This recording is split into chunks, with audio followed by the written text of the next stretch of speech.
Baiklah, saya Budi Caniago, NIM 811419005.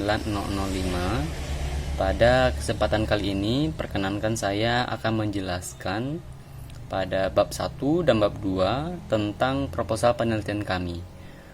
Proposal penelitian ini membahas tentang pendidikan terutama di Kabupaten Bondowoso.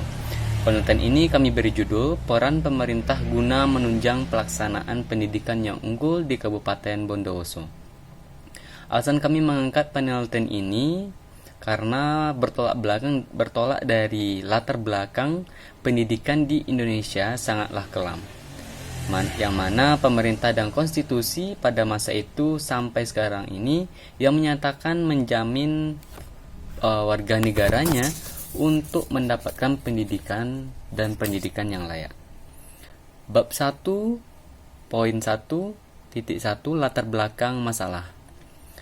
Pada latar belakang masalah ini menyinggung tentang latar pendidikan di Indonesia, mulai dari penyelenggaraannya, tenaga pengajar maupun peserta didik, baik secara umum maupun dari segi pemerintahannya.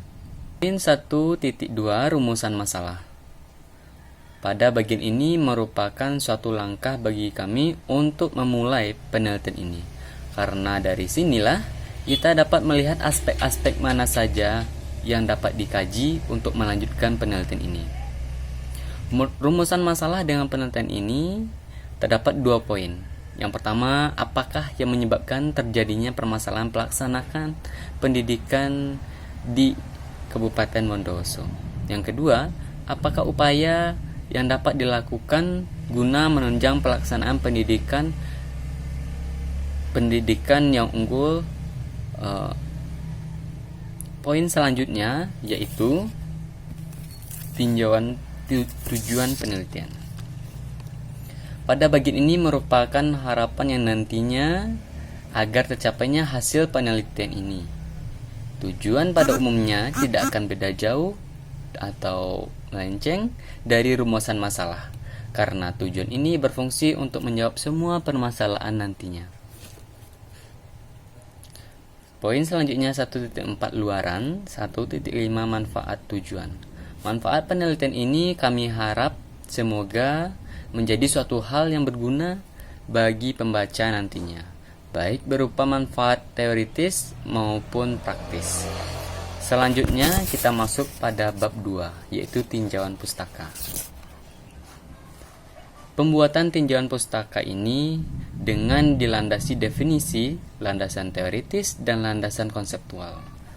Tidak lepas dari hal yang 3 tersebut, kita dapat menentukan tinjauan pustaka.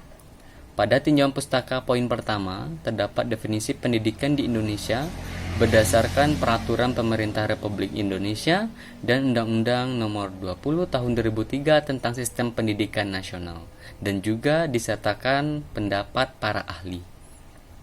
Poin 2.2 permasalahan pendidikan di Bondowoso. Di sini dijelaskan bahwa pendidikan di Bondowoso sangatlah kecil, dirasakan oleh masyarakat di sana, baik dari perhatian pemerintah, tenaga pengajar, dan sarana prasarananya, sehingga mengakibatkan dampak berupa tingginya angka putus sekolah di Bondowoso. Kemudian dampak lain yaitu masyarakat menganggap bahwa pendidikan yang ditempuh oleh anaknya belum menjamin untuk kesuksesan. Mereka lebih memilih ekonomi dibandingkan pendidikan. Poin selanjutnya yaitu 2.3 hak mendapatkan pendidikan yang layak. Di bagian ini tercantum peraturan pemerintah dan undang-undang beserta teoritis yang menyatakan bahwa pemerintah menjamin pendidikan terhadap warga negaranya.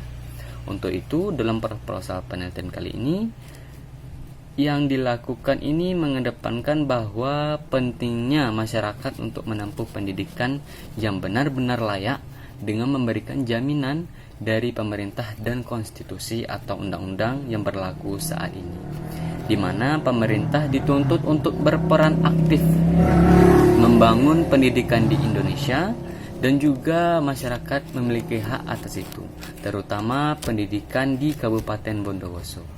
Cukup sekian dari saya, untuk selanjutnya akan disampaikan oleh rekan saya. Perkenalkan, saya Sindaninda Pasha, NIM 811-14-19-021, akan menjelaskan mengenai metode penelitian yang akan kami gunakan untuk meneliti sistem pendidikan yang ada di Kabupaten Bondowoso.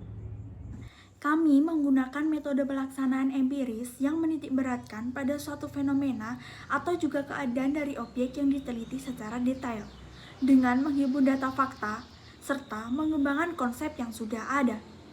Sumber data yang kami kumpulkan bersumber dari data sekunder, yaitu pengumpulan data-data secara online atau dari jurnal-jurnal online, serta berpedoman pada Undang-Undang Nomor 20 Tahun 2003 tentang Sistem Pendidikan Nasional Indonesia.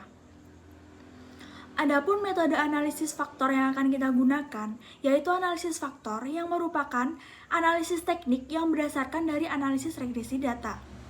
Metode ini digunakan untuk menemukan struktur pokok dari kumpulan variabel-variabel serta berjalan dengan mencari faktor independen dari variabel yang dapat mendeskripsikan pola atau metode dari variabel dependent orisinil. Jadi, kami berharap setelah melakukan penelitian di Kabupaten Bondowoso, kami mengharapkan pemerintah lebih memerhatikan sistem pemerataan pendidikan yang ada di Indonesia. Dengan memeratakan sekolah, fasilitas berupa sarana dan prasarana yang memadai, dan tenaga pendidik yang berkualitas, supaya dapat mewujudkan negara Indonesia yang mampu menciptakan pendidikan unggul dan menciptakan sumber daya manusia yang berkualitas. Sekian dari kelompok kami. Terima kasih atas perhatiannya. Wassalamualaikum warahmatullahi wabarakatuh.